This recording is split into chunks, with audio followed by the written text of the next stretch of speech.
But yeah, the debate happened, and Trump had some very questionable things to say during this fucking debate. Let's see. Let's hear some of the cliff notes. Kamala Harris. Let's have a good debate. Nice to see you. Have fun. Thank you. Welcome to you both. It's wonderful to have you. It's an honor to have you both here tonight. Good evening. We are looking forward to a spirited and thoughtful debate. So let's. I'm trying to see. I want to play it, but you know what I'm saying, ABC be fucking tripping. All these niggas be tripping, bro. We have to get them out fast. I created one of the greatest economies in the history of our country.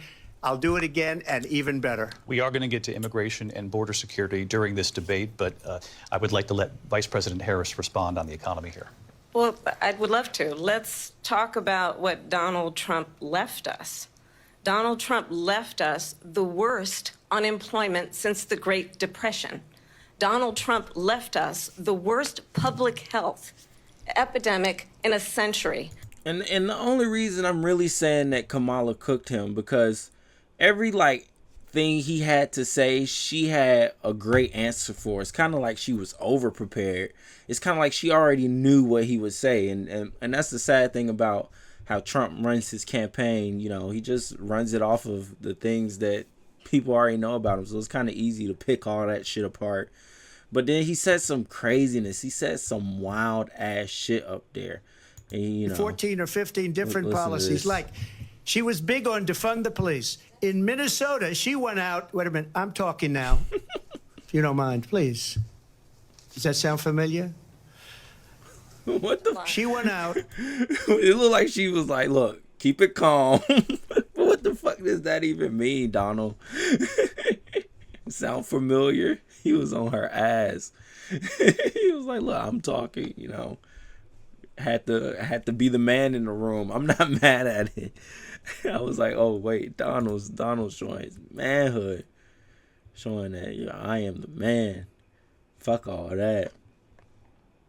But yeah. Yeah, it was a lot. And then, you know, he talked about in this country. his Mr. President, you recently said of turning Vice black. President Harris, quote, I didn't know she was black until a number of years ago when she happened to turn black, and now she wants to be known as black. I want to ask a bigger picture question here tonight. Why do you believe it's spicy up there. It appropriate was to getting weigh spicy in up on the there. racial identity of your opponent? I don't, and I don't care. I don't care what she is. I don't care. You make a big deal. That's what I liked about this debate. They didn't shy, like, it was an interesting debate. Like, it wasn't boring. You know, I've noticed that about the past few debates. They're not boring anymore. Like, they're arguing. Because, I mean, Trump's not a boring guy. He's ran for president these last 3 times. So he's been the one in these debates. And with a guy like Donald J. fucking Trump, he's going to give you some fucking entertainment.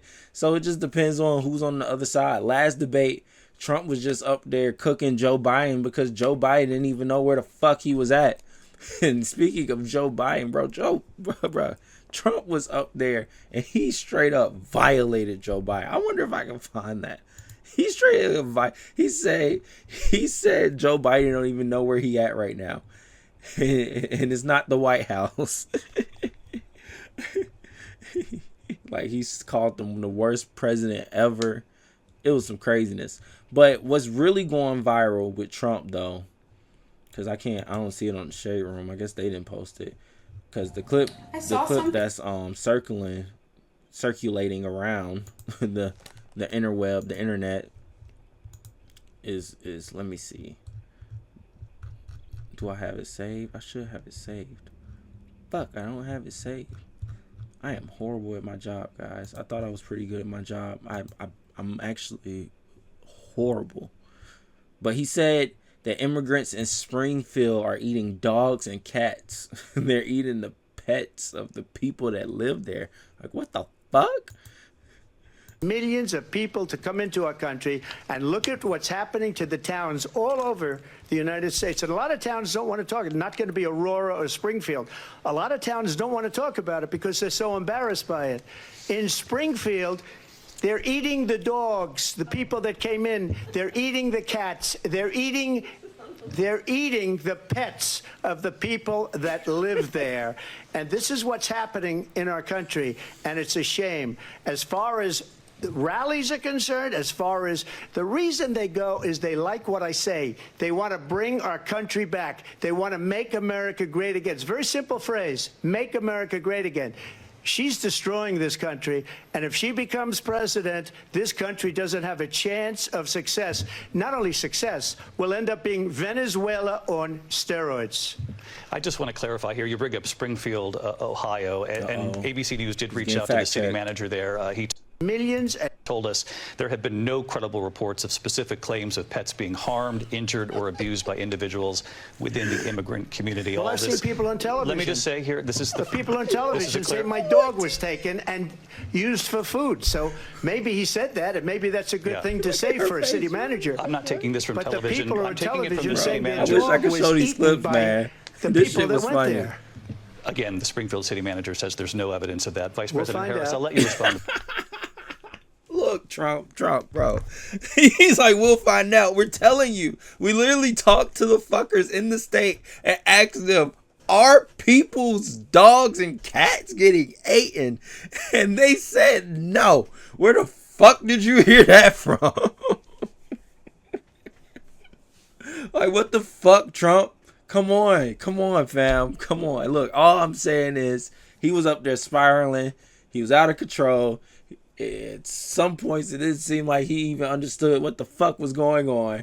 He was just arguing with Kamala. A question would get asked, and he would just respond to the last thing she had said. And at least when she did it, she was like, look, we're going to get into that, but this nigga just said some bullshit, so let me respond. And at the end of the day, I'm the last person you should be talking to about fucking politics. Regardless of it all, the only thing I care about is weed being legal nationwide. That's it. And at the end of the day, no candidate has promised to give anybody that. Joe Biden had promised it if he got reelected. Look at what a week later that fucker was bowing out. It is what it is. I remember seeing that tweet. I'm like, oh, Joe Biden's saying if he gets reelected, he's gonna make marijuana legal nationwide. That might be some he might have just been bullshitting just to get the black vote, just to get black people to vote for him. Because I'm telling you, let one of these niggas officially say we're gonna make it fucking happen and stand on it. I'll stand in a long ass line just to put my vote in. But as of now, I'm mailing that bitch in. I ain't even going at the fucking polls. Fuck that. Fuck that. And as of now, look, I don't care who you vote for, because at the end of the day, Michael Jordan said a wise thing. He said, Republicans buy shoes as well. So, hey, if you're a Republican, you vote for Donald Trump, kudos to you.